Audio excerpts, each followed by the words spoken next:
Hey guys, welcome to vibrant vibes. இன்னைக்கு நான் என்ன துணை சீரியல் என்ன இருந்துச்சுன்னு பார்க்கலாமா? ரிலீஸ் ஆன உடனே முதலாளியை பார்த்துட்டு மன்னிப்பு கேட்கறதுக்காக போயிருப்பான்.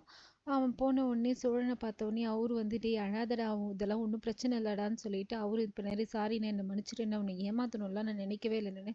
சரிடா சோழா, நீ எதுவும் இது பண்ணாத, அழுவாத, ஆம்பளை பசங்க அழுதா எனக்கு பிடிக்காத தெரியல, அழுவாதடான்னு சொல்லிட்டு ரொம்ப அடிச்சிட்டாங்களாடா, சரி வலிக்குதாடான்னு சொல்லிட்டு ரொம்பவே அன்பா பேசுவாரு. சாரிண்ணே, என்னை மன்னிச்சிட்டேன்னு சொல்லுவாங்க.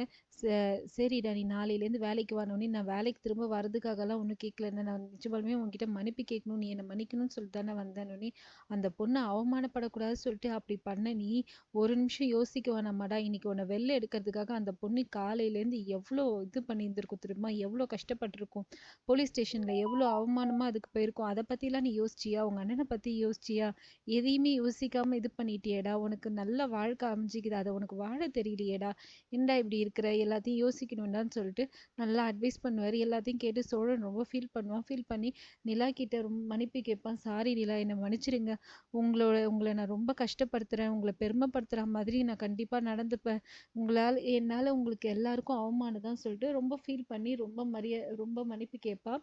இதெல்லாம் கேட்டு நிலாவும் ஃபீல் பண்ணாதீங்க சோழா, இதெல்லாம் என்ன இருக்குது, ஒன்றும் இல்லைன்னு சொல்லிட்டு வீட்டில் எல்லாரும் வெயிட் பண்ணிட்டு இருப்பாங்க. எல்லாரும் பார்த்தோன்னே ஷாக் ஆவாங்க. எல்லாரும் நிலா சொல்லுவா, என்ன எங்கே போனீங்க, உங்கள் ரெண்டு பேரையும் காணத்தினோடனே, ஒன்றும் இல்லை, நானும் சோழனும் பேசிட்டு வந்தோம், வேற ஒன்றும் இல்லைன்னு சொல்லுவோடனே சோழன் சேரன்கிட்டையும் போயிட்டு, அண்ணா என்னை மன்னிச்சிடு, என்ன இதுக்கப்புறம் இந்த மாதிரி தப்பி நான் எப்பவும் பண்ண மாட்டேன்னு சொல்லிட்டு மன்னிப்பு கேட்பான். பாண்டியன் அவங்க அண்ணன் சேரன் கிட்ட அழகா ஹெல்ப் பண்ணுற மாதிரி ஹெல்ப் பண்ணுவான். அப்போ சேரனுக்கு டவுட் வரும். டே சேரா, என்ன விஷயம், எதுக்காக வந்திருக்கன்னு சொன்னோடனே, பா சோழனை மன்னிச்சிட்டா, பாண்டியனையும் மன்னிச்சிடலாம்ல, நான் அவனும் பாவம்ல, அவன்கிட்டயும் பேசுனேன்னு சொல்லிட்டு சொல்லுவான்.